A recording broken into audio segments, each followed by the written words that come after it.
आप सत्संग में आते हो तो यहाँ एक बाबूजी बनकर नहीं आवे, यहाँ एक दास बनकर आवे।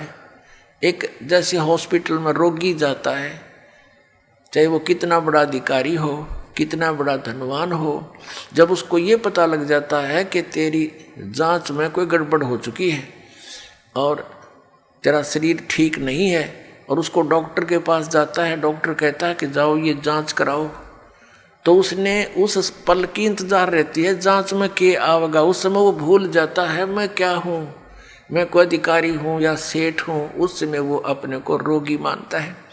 ऐसा भाव आपका सत्संग में रहना चाहिए। यहाँ ऐसे रहने से क्या लाभ होगा? कबीर परमेश्वर की अमर वाणी है और इनकी अमर वाणी फाइनल है, जो ने कह दिया वो सत्य है। कहते हैं संत मिलन को आइए तज माया अभिमान, जो जो कदम आगे रखे एक एक यज्ञ समान। संत मिलन को चालिए और तज माया अभिमान, और जो जो कदम आगे रखे सो सो यज्ञ समान। अब देखो एक यज्ञ में कितना पैसा लगता है, और ये यज्ञ फ्री में होगा जब इस विधि से आप सत्संग में आओगे। अधीर बन के आवे, विनम्र बन के आवे, इस अहंकार रूपी राक्षस को कति खत्म कर दे, अपने पास से दूर कर दे कि बस दूर हो जाए, तू तेरा मेरा मेल रहा नहीं क्योंकि मैं भक्त बन गया। और ये राक्षस अहंकार जो है सबसे बड़ा शत्रु है हमारा। जैसे रावण ने भगवान शिव की भक्ति की, भक्ति इतनी की कोई कर नहीं सकता, शीश यहाँ से काट कर शीश चढ़ा दिया, 10 हाथ और सिर, और वापस प्राप्त हुए, लेकिन अहंकार नहीं गया। तो जैसी राहत भगवान शिव से मिलनी थी वह बिना प्राप्त हुई, उस अहंकार के कारण कुत्याली मौत मारा गया और राक्षस कहलाया। तो अभिमान बहुत बुरा है, भगवान और अभिमान का एक्सीडेंट है। नॉर्थ साउथ पोल समझ लो, ये कभी इकट्ठे नहीं हो सकते। तो इसे दुष्ट को फिर हम क्यों पालें? और क्या अभिमान इस जीव का 1 मिनट में फूक निकल जाएगा, 2 मिनट में फूक आवेंगे, गधे लौटेंगे इस राख पर जिसका अभिमान ठाए फिरे। अदरंग मार जा, मुंह से माखी बढ़े और लकड़े निकले, कहाँ की के अभिमान इसका। तो इससे जो काम बनाना है वो बनाओ।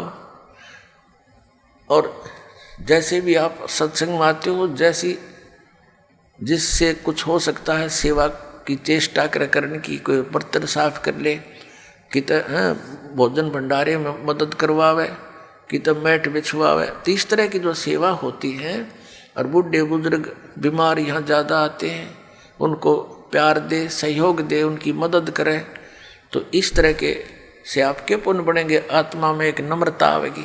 और कबीर परमेश्वर जी के पास, मुनिंदर जी के पास विशेषकर दुखी ही आते थे, सुखी तो उनके पास जाते थे, उन नकलियाँ ऋषियों द्वारा। और क्योंकि वो तो महिमा के भूखे, अच्छा आदर दें, सेठ आ जाओ उसने न्यारी कुर्सी देंगे, और आ जाओ उसको अलग से कमरा देंगे, और फिर वह 10,000 रुपये दे दें, उसके गीत गाए जाएंगे। इसलिए वो वहाँ इसलिए जाते हैं सेठ, क्योंकि उनका मान होता है। और परमात्मा के दरबार में आते थे, उनको एक मैट पर बैठने के लिए आदेश था, चाहे कोई भी आवे। तो संत वही होते हैं। और वहाँ कोई आदर सत्कार नहीं था किसी का, और अनादर भी नहीं था किसी का, क्योंकि वहाँ विद्यार्थी टाइप में भगत होते हैं, और टीचर जो है वो आध्यात्मिक गुरु जो होता है वो आध्यात्मिक टीचर होता है। बूढ़े बुजुर्ग रोगी का की मदद करनी चाहिए, नफरत नहीं करें। कहते कुष्टी होवे संत बंदगी कीजिए, हो वैसा के विश्वास चरण चित दीजिए।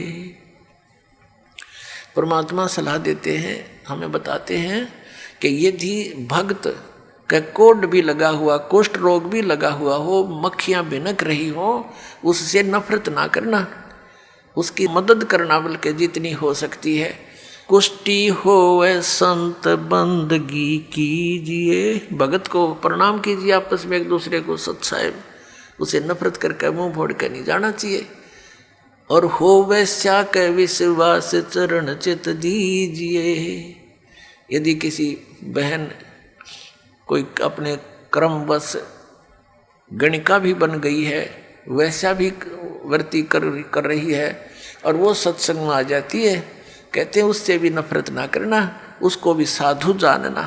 क्योंकि हम सभी ऐसे स्थान पर रह रहे हैं, ना जाने कब कौन के गलती कर बैठे, और हम क्या करते हैं, अपने दोषों को ना देखकर दूसरे को के थोड़े दोष को भी घना बनाकर नफरत करते हैं।